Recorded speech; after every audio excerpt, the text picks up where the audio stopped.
Limitations of हेक्सचर-ओलन theory हम discuss कर रहे थे। इसमें सबसे पहले तो क्रिटिसिज्म ये बनता है इसके ऊपर कि जो इसकी असम्पशंस हैं वो अनरियलिस्टिक हैं, वो गैर हकीकी हैं, वो एग्जिस्ट ही नहीं करती। जैसा कि उसने कहा कि no transportation cost in international trade, तो ऐसा पॉसिबल है ही नहीं, रियलिटी में ऐसा नहीं होता।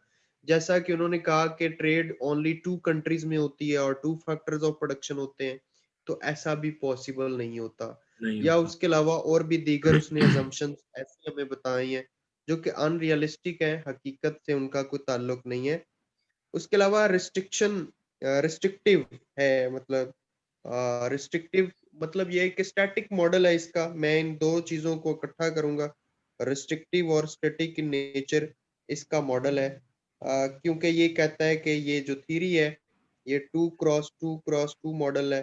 तो इसका मतलब है रिस्ट्रिक्शंस है कि दो से ज्यादा फैक्टर नहीं हो सकते, दो से ज्यादा नेशंस नहीं हो सकती और दो से ज्यादा कमोडिटीज नहीं हो सकती।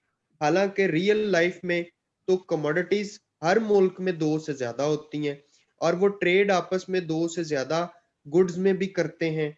और जो फैक्टर्स ऑफ प्रोडक्शन है वो तो आजकल 4 से भी ज्यादा है, कुछ लोग कहते हैं 5 फैक्टर्स ऑफ प्रोडक्शन है।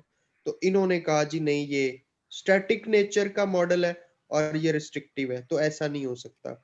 उसके अलावा वन साइडेड थ्योरी का मतलब ये है कि ये कहते हैं कि बस इन्होंने सिर्फ डिमांड साइड को डिस्कस किया है, इन्होंने सप्लाई साइड को देखा ही नहीं है। वन साइडेड थ्योरी इसने कर दी हुई है। तो क्रिटिक्स ये कहते हैं। विंजहोल्ड्स ने एक क्रिटिसिज्म किया है। उसने क्या क्रिटिसिज्म किया है? वो जाहिर बात है वो इसकी हर एक चीज को, इसकी assumptions को, इसके तरीके को, इसकी स्टैटिक नेचर को क्रिटिसाइज करता है। वो कहता है कि ऐसा ऐसा रियल लाइफ में इंटरनेशनल ट्रेड इस तरह होती ही नहीं है। और कंज्यूमर्स डिमांड इग्नोर्ड, जो कंज्यूमर को नहीं देखा, सिर्फ दोनों कंट्रीज की के प्रोड्यूसर्स को देखा है, लेकिन दोनों कंट्रीज की कंज्यूमर्स को देखा ही नहीं है। सिर्फ ये कहा है कि जी उनके टेस्ट सेम है। हालांकि दोनों कंट्रीज के जो पब्लिक है उनके टेस्ट कैसे सेम हो हेलो। सकते हैं? नहीं हो सकते। हाँ जी। उसके अलावा हर्बलर्स क्रिटिसिज्म, हर्बल ने ये कहा कि लियोंटियफ पैराडॉक्स उसने पेश किए। हाँ, लियोंटियफ पैराडॉक्स जो है वो भी इसके जो लियोंटियफ है उसने एक पैराडॉक्स पेश किया था और वो भी हेक्चर ओलन की थ्योरी के उलट है। ठीक है। और जो हर्बलर है ये भी क्रिटिसिज्म इसके ऊपर करता है। अदर फैक्टर्स जो है काफी सारे निग्लेक्टेड है। मैं आपको एट द एंड लियोंटियफ का पैराडॉक्स बता देता हूँ कि इन्होंने लियोंटियफ ने क्या कहा था। लियोंटियफ ये कहता है कि जब कोई कंट्री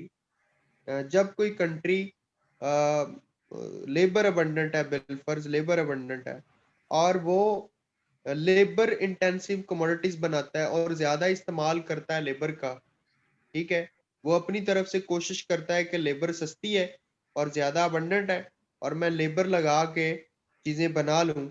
लेकिन हकीकत में ऐसा निकलता है कि वो कैपिटल इंटेंसिव कमोडिटी उसकी बनी हुई होती है। यानी हम्म। अमेरिका के अंदर इसने बकायदा रिसर्च की है लियोंटियफ ने।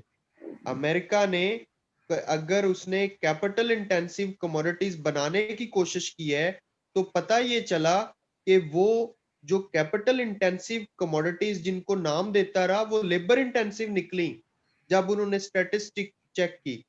और जो कैपिटल इंटेंसिव कमोडिटीज बनाता रहा वो लेबर इंटेंसिव, और जो लेबर इंटेंसिव बनाता रहा वो कैपिटल इंटेंसिव निकली। तो लियंटियफ वैसे एक लियंटियफ पैराडॉक्स पूरा एक थ्योरी है जिसमें वो अपनी रिसर्च जो उसने अमेरिका यूएस इकोनॉमी पे की थी वो मैं आपके साथ तफसील के साथ शेयर करूंगा। आज का जो हेक्चर ओलन थ्योरी है ये यहाँ पे एंड होती है।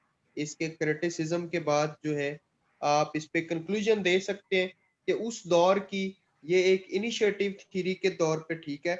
अगर इसकी गलत अजम्पशंस को, रॉन्ग अजम्पशंस को निकाल दिया जाए और रियलिटी बेस अगर कोई मतलब इसी तरह की थ्योरी को डेवलप किया जाए तो it is beneficial for the students of international economics. ठीक है। तो ठीक है। आज आज का टॉपिक हम यहाँ पे एंड कर रहे हैं। आपका कोई क्वेश्चन है काइंडली तो आप माइक ओपन करके पूछ लें, तो अदरवाइज हम इसको एंड कर रहे हैं।